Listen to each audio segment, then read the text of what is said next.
Bismillahirrahmanirrahim. Assalamualaikum warahmatullahi wabarakatuh. Syukur alhamdulillah kita bisa berjumpa lagi di channel ini.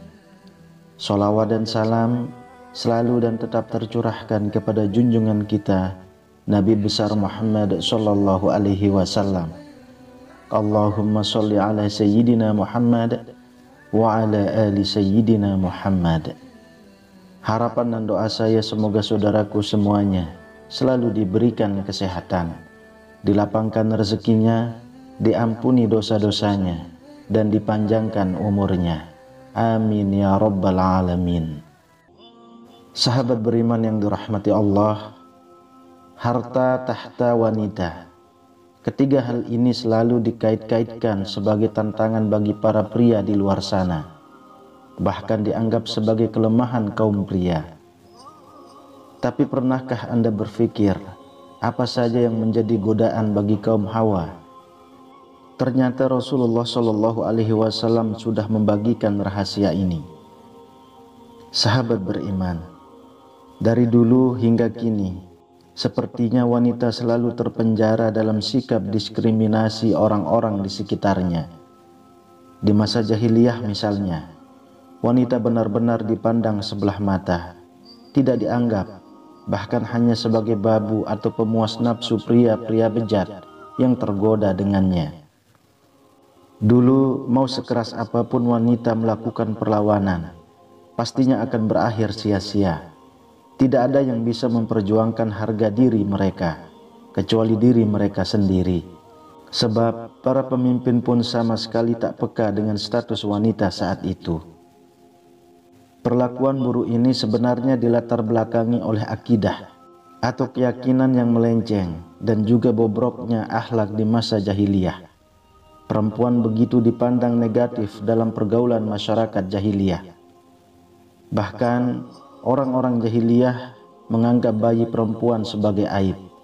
Misalnya saja yang tercantum dalam surah An-Nahl ayat 57 hingga 59.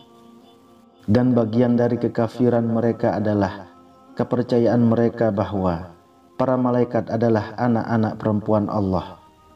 Maha suci Allah dari apa yang mereka katakan, padahal mereka sendiri selalu menginginkan anak-anak laki-laki.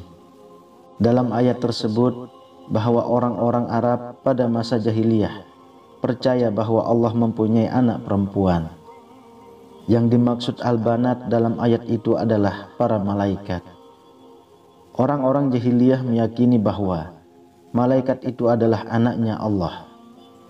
Pada ayat itu Allah subhanahu wa ta'ala menjawab dengan lafaz Subhanallah atau Maha Suci Allah, yang memiliki makna bahwa keyakinan orang Arab jahiliyah Allah mempunyai anak itu adalah salah. Sementara orang Arab jahiliyah tidak menyukai anak perempuan.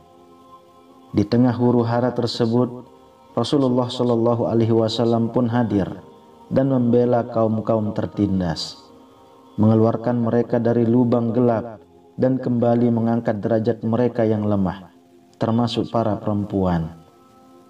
Hal ini diketahui dari ayat-ayat dan hadis yang menyatakan tentang persamaan derajat antara perempuan dan laki-laki.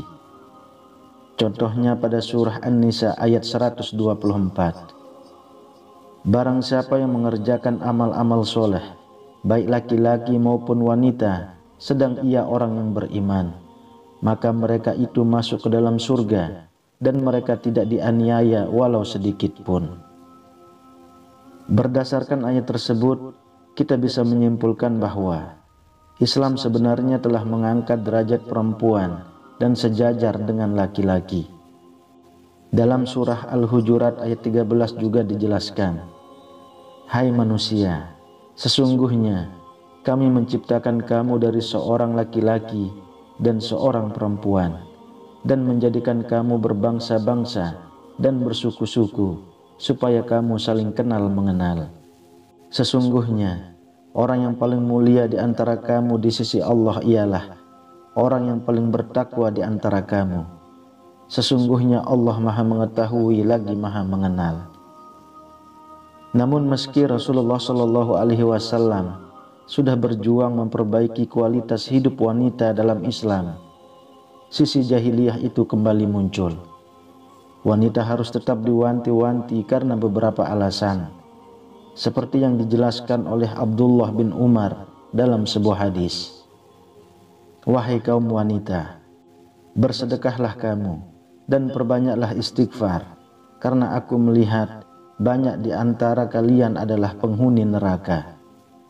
Lantas seorang wanita yang pintar di antara mereka bertanya, wahai Rasulullah, kenapa kaum wanita banyak menjadi penghuni neraka?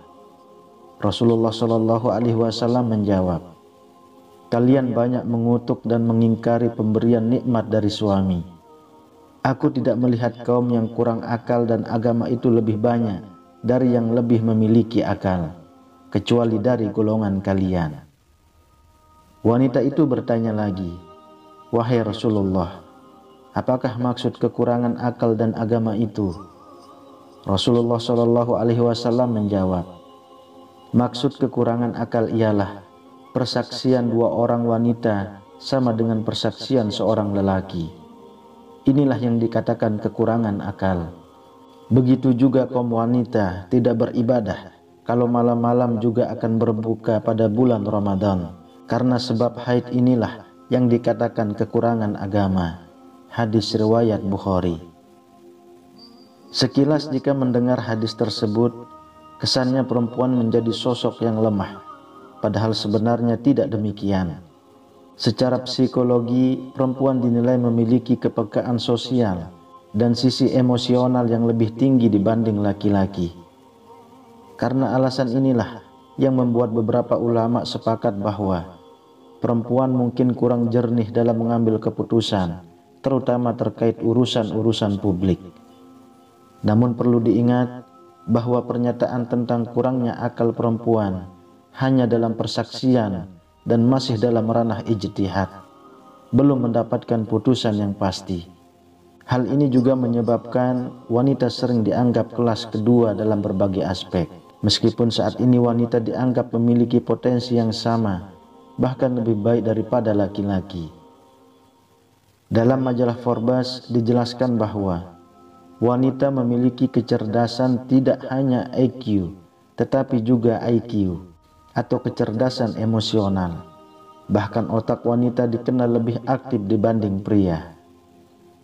Dalam beberapa penelitian teologi, penelitian ini menemukan bahwa otak wanita memiliki aktivitas lebih tinggi di bagian wilayah otak yang berhubungan dengan pengambilan keputusan, fokus, dan kontrol impuls.